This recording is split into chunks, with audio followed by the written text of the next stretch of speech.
하나님께서 우리를 사랑하셔서 우리를 통해 주님의 계획을 이루어 가시고자 이 하루를 허락해 주신 줄로 믿습니다.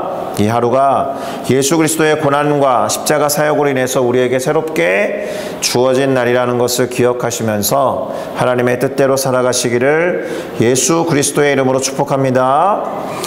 자, 그러면 고난주간 특별 아침 새벽 예배 첫날 설교 본문을 말씀드리고 함께 읽어보도록 하겠습니다.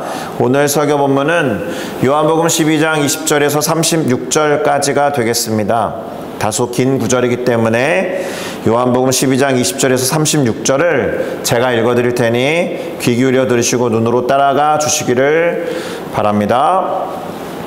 명절에 예배하러 올라온 사람 중에 헬라인 몇이 있는데 그들이 갈릴리 벳세다 사람 빌립에게 가서 청하여 이르되 선생이여 우리가 예수를 배웁고자 하나이다 하니 빌립이 안드레에게 가서 말하고 안드레와 빌립이 예수께 가서 여쭈니 예수께서 대답하여 이르시되 인자가 영광을 얻을 때가 왔도다. 내가 진실로 진실로 너희에게 이르노니 한 알에 밀이 땅에 떨어져 죽지 아니하면 한 알 그대로 있고 죽으면 많은 열매를 맺느니라. 자기의 생명을 사랑하는 자는 잃어버릴 것이요 이 세상에서 자기의 생명을 미워하는 자는 영생하도록 보전하리라. 사람이 나를 섬기려면 나를 따르라. 나 있는 곳에 나를 섬기는 자도 거기 있으리니 사람이 나를 섬기면 내 아버지께서 그를 귀히 여기시리라. 지금 내 마음이 괴로우니 무슨 말을 하리요? 아버지여 나를 구원하여 이 때를 면하게 하여 주옵소서. 그러나 내가 이를 위하여 이 때에 왔나이다. 아버지여 아버지의 이름을 영광스럽게 하옵소서 하시니 이에 하늘에서 소리가 나서 이르되 내가 이미 영광스럽게 하였고 또다시 영광스럽게 하리라 하시니 곁에 서서 들은 무리는 천둥이 울었다고도 하며 또 어떤 이들은 천사가 그에게 말하였다고도 하니 예수께서 대답하여 이르시되 이 소리가 난 것은 나를 위한 것이 아니요 너희를 위한 것이니라. 이제 이 세상에 대한 심판이 이르렀으니 이 세상의 임금이 쫓겨나리라. 내가 땅에서 들리면 모든 사람을 내게로 이끌겠노라 하시니 이렇게 말씀하심은 자기가 어떠한 죽음으로 죽을 것을 보이심이로라. 이에 무리가 대답하되 우리는 율법에서 그리스도가 영원히 계신다함을 들었거늘 너는 어찌하여 인자가 들려야 하리라 하느냐? 이 인자는 누구냐? 예수께서 이르시되 아직 잠시 동안 빛이 너희 중에 있으니 빛이 있을 동안에 다녀 어둠에 붙잡히지 않게 하라. 어둠에 다니는 자는 그 가는 곳을 알지 못하느니라. 너희에게 아직 빛이 있을 동안에 빛을 믿으라. 그리하면 빛의 아들이 되리라. 예수께서 이 말씀을 하시고 그들을 떠나가서 숨으시니라. 아멘. 자, 저는 방금 읽어드린 요한복음 12장 20절에서 36절을 가지고 죽기 위해 이와 같은 제목으로 잠시 말씀을 나누고 함께 기도하며 결단하는 시간을 가져보고자 합니다.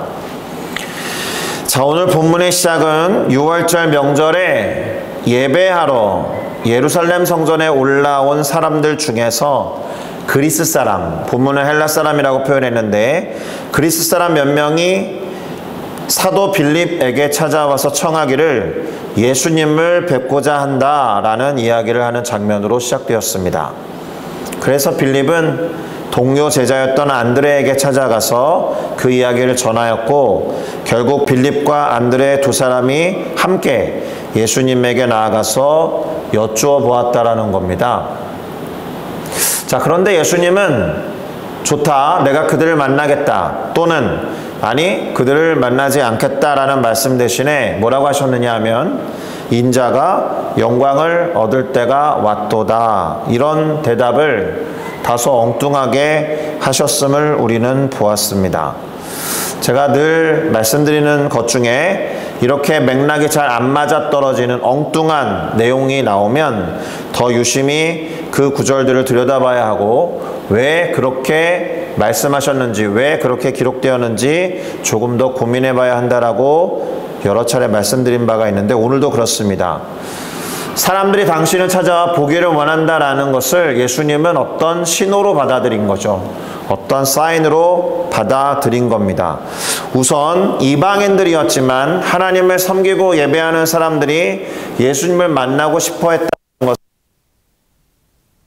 이미 사람들에게 유명세를 타고 있었다라는 것이고, 또 예수님을 누가 만나고 싶어 하느냐에 따라서 사실은 그 일 자체가 영광스러운 되기도 했을 겁니다. 예수님을 만나고자 하는 누군가가 인정하는 사람들이었다면 예수님이 만남을 허락하는 것 자체만으로도 영광스러운 일이 되었을 것은 틀림이 없습니다. 자, 그러면 예수님이 인자가 영광을 얻을 때가 왔다라고 하신 말씀이 과연 이방인들이 당신을 보고 싶어 하기 때문에 야, 그 자체로 영광스럽구나, 이런 의미로 사용하셨겠습니까? 아니겠죠. 이때 예수님이 말씀하신 영광을 얻을 때라는 말은 역설적으로 죽음을 맞이하시고 십자가에 달려서 구원 사역을 완성할 때가 되었다라는 의미에서 하신 말씀입니다. 이해가 되지 않죠. 이것이 어떻게 영광을 얻는 일이 되겠는가 생각하면 결국 죽는다라는 것인데, 그것이 어떻게 영광을 얻을 때에 관한 말이냐. 심지어 신명기 21장 22절에서 23절 말씀을 통해서 보면 나무에 달리는 자마다 저주를 받았다라는 표현이 나오는데, 저주를 받는 것과 영광을 받는 것이 어떻게 동일한 일이 될 수 있겠느냐.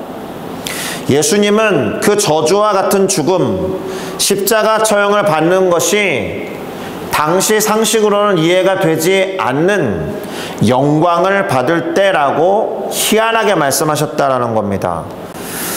실제로 오늘 본문 24절에 보니까 내가 진실로 진실로 너에게 이르노니 한 알의 밀이 땅에 떨어져 죽지 아니하면 한 알 그대로 있고 죽으면 많은 열매를 맺느니라, 이렇게 말씀하심으로써 영광을 받는 일이라는 것이 땅에 떨어져 죽는 것과 관련이 있구나라는 것을 말씀하셨습니다. 그리고 그 죽음이 많은 열매를 맺는 죽음이어야 한다라는 점에서 그런 면에서 영광스러운 일이 될 거다라고 넌지시 말씀하신 거다라고 할 수 있겠습니다. 그럼에도 불구하고 이 영광스러운 죽음, 많은 열매를 맺게 하는 죽음 자체가 괴로웠던 것 같아요. 그래서 27절에 보니까 지금 내 마음이 괴로우니 무슨 말을 할까? 아버지여 나를 구원하여 지금 이때, 그것이 영광을 얻는 때라고 해도 지금 이 때를 피하게 하여 주옵소서, 이렇게 말씀하셨습니다. 물론 바로 이어서 그러나 내가 이를 위하여 지금 이 때에 왔나이다 라는 말씀을 하심으로써 그 괴로움을 기꺼이 감내하면서 이 땅에 오신 이유, 이 땅에 오신 목적, 그 죽음의 길을 기꺼이 가겠다라고 말씀하신 것과 같습니다. 자, 이쯤 되면 예수님은 이 땅에 죽기 위해서 오신 분이다 라고 해야 할 겁니다. 물론 모든 인간들은 죽음을 향하여 점점 다가가는 삶을 살아가기 때문에 큰 틀에서는 죽기 위해서 살아간다라고 해도 틀린 말은 아닐 테지만, 모든 영혼을 구원에 이르게 하는 영광스러운 죽음을 사명으로 삼고 이 땅에 오신 분은 예수님이 유일하다라는 것을 우리는 잘 알고 있습니다. 그리고 예수님이 이 땅에서 죽음을 통해서 영혼을 구원하시는 일은 하나님 아버지를 대단히 영광스럽게 하는 일이면서 동시에 하나님의 영광을 가로챘던 세상의 임금들을 쫓아내는 것이며, 하나님을 왕으로 모시는 모든 사람들을 다시 불러 모으는 일이 될 것입니다. 31절과 32절을 읽어드릴게요. 이제 이 세상에 대한 심판이 이르렀으니 이 세상의 임금이 쫓겨나리라. 내가 땅에서 들리면 모든 사람을 내게로 이끌겠노라. 이렇게 말씀하셨기 때문에 그렇습니다.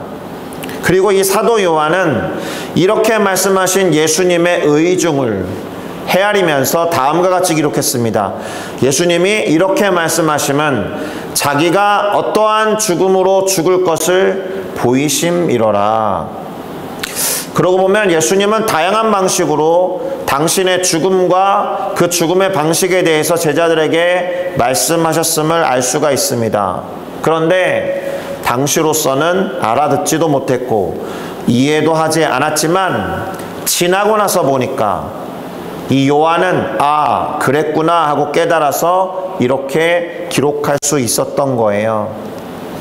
이렇게 예수님이 말씀하시자 이 얘기를 듣고 있었던 무리들이 율법에서는 그리스도는 영원히 계신다라고 기록해서 우리는 그렇게 알고 있는데 당신은 왜 인자가 들려야 한다라고 말하는가? 이때의 그 인자는 누구를 말하는 것이냐라고 질문을 던지게 됩니다. 이 질문에 대해서 예수님은 빛을 비유로 들어서 당신의 존재를 간접적으로 드러내시고 지금 그렇게 질문을 던지는 자들에 대해서도 그들이 우매하다라는 것을 드러내고 계셔요. 아직 잠시 동안 빛이 너희 중에 있으니 빛이 있을 동안에 다님으로써 어둠에 붙잡히지 않게 하라라고 말씀하셨습니다. 그리고 어둠에 다니는 자는 그가 가는 곳을 알지 못한다라고도 하셨어요. 빛이 있는 동안에 깨달음을 얻고 구원을 받아야 한다는 것이고 그래야 어둠에서 벗어난다는 겁니다. 그러나 여전히 어둠 속에 다니게 된다면 도대체 자신들이 무슨 말을 하는지 어떤 질문을 던지는지 모를 테고 어디로 가는지 어디에서 왔는지 계속 방황하게 될 거다라는 말씀을 통해서 지금 질문을 던지는 사람들을 포함해서 빛을 맞이하지 않는 사람들은 우매하고 어리석을 수 있다라고 말씀하신 겁니다. 그리고 직접적으로는 너에게 아직 빛이 있을 동안에 그 빛을 믿어라. 그리하면 빛의 아들이 되리라 라고 하셨어요. 그러니까 예수님께서 잠시 함께하고 있는 빛이다 라고 말씀하신과 동시에 그 빛 대신 예수님을 믿음으로써 빛의 아들 곧 하나님의 자녀가 되어야 한다라고 하신 겁니다. 그리고 그들을 떠나서 숨으셨다라는 것이 오늘 우리가 함께 살펴본 본문의 내용이 되겠습니다. 자, 그러면 오늘 설교 제목에 준해서 말씀을 조금 더 나누어 보고 설교를 마무리해 보도록 하겠습니다. 예수님은 당신의 죽음을 예표하셨습니다. 인자가 영광을 얻을 때라는 표현이나 한 알의 밀이 땅에 떨어져 죽지 아니하면 한 알 그대로 있고 죽으면 많은 열매를 맺는다라는 말도 그런 맥락에서 하신 말씀입니다. 땅에서 들린다라는 말씀도 마찬가지예요. 예수님이 이와 같은 방식으로 집중적으로 당신의 죽음에 대해서 본문을 제외하면 흔한 일이 아닙니다. 그러나 이제 임박한 죽음에 대해서 이렇게 말씀하시고 당신의 죽음과 앞으로의 일에 대해서 마음의 준비를 하고 계신 것을 알 수 있습니다. 두렵고 괴로운 일이지만 기꺼이 그 길을 가신 겁니다. 죽음을 향하여 반대로 말하면 누군가를 살리기 위해서 아니 모든 인류가 구원을 얻도록 하나의 미랄이 되어서 들렸다가 땅에 떨어져 죽음을 맞이하기로 작정하신 겁니다. 그리고 모든 사람을 당신에게로 이끌겠다라고 하신 말씀과 같이 그 죽음에 동참한 예수 그리스도와 함께 죽고 예수 그리스도의 부활과 함께 거듭난 우리가 예수 그리스도에게로 이끌림을 받았고 그 보좌 앞에 모여 있는 줄로 믿습니다. 그분의 죽음 때문이에요. 그분의 죽음 덕분이에요. 그리고 그 죽음으로 인해서 맺은 많은 열매들 중 하나가 지금 이 자리에 있는 우리들 각자가 되는 겁니다. 그러니 우리는 그분의 죽으심과 그분으로 인한 공로를 드러내는 삶을 살아야 돼요. 그 자체가 그분께 영광을 돌리는 삶인 줄로 믿습니다. 영광을 받을 때라는 말은 그래서 그 이후로 구원을 받은 영혼들이 당신 앞으로 한 명, 두 명 인도될 때마다 반복되는 거예요. 한 명, 두 명 죽음으로부터 구원을 얻은 사람들이 하나님의 보좌 앞으로 나아갈 때마다 하나님께 영광을 돌리는 일이 될 거다라는 겁니다. 어느 한 시점만을 말하는 것이 아니라 그와 같은 일들은 계속해서 이어지는 영원한 영광이 되어야 하는 겁니다. 다시 한번 말씀드립니다. 우리는 그분의 영광스러운 죽음을 나타내고 그 죽음의 열매로서 살아가야 하는 거예요. 그것이 그분의 고난과 그분의 죽음에 동참하는 방법이 되는 겁니다. 그분으로부터 주어진 새로운 삶을 제대로 살아가는 것이 고난과 죽음에 동참하는 것, 이 삶이 죽음에 동참하는 것이다라는 역설적인 이야기를 하게 되는 겁니다.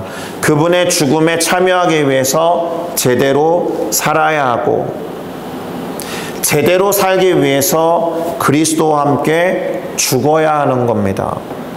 제대로 죽기 위해서 제대로 살아야 한다는 것을 기억하는 우리 모두가 되어서 그분을 영화롭게 하는 우리 모두가 되기를 축복합니다. 고난주간의 둘째 날이고 고난주간 특별 아침 새벽 예배의 첫날입니다. 고난주간이라고 해서 침울해야 하는 건 아닐 겁니다. 장례식장에 가면 죽음을 애도하는 것도 있어야 하지만 가장 많이 하는 것은 고인을 기념하는 거잖아요. 마찬가지로 고난주간을 가장 잘 보내는 방법은 예수님을 기념하는 것이 될 겁니다. 그래서 그분이 행하신 일을 많이 생각하는 게 필요한 거예요. 그분의 행적을 기록한 복음서를 읽고 묵상하면서 거기에서 깨달음을 얻은 그대로, 또 예수님이 가르쳐 주신 바 그대로 예수님처럼 하루하루를 살아가는 것, 그것이 역설적으로 고난과 죽음에 동참하는 가장 좋은 방법입니다. 예수님이 가르쳐 주신 것 그대로 살아가는 것, 예수님을 기념하는 것, 그것이 죽음에 동참하는 가장 좋은 방법. 그러니 그래 보셨으면 좋겠습니다. 예수님의 행적을 따라 그분의 행하신 바를 떠올리고 기념하고 그 뜻을 그대로 이어받는 삶으로 인해 열매를 맺는 우리 모두가 되기를 예수 그리스도의 이름으로 축복합니다. 기도하시겠습니다.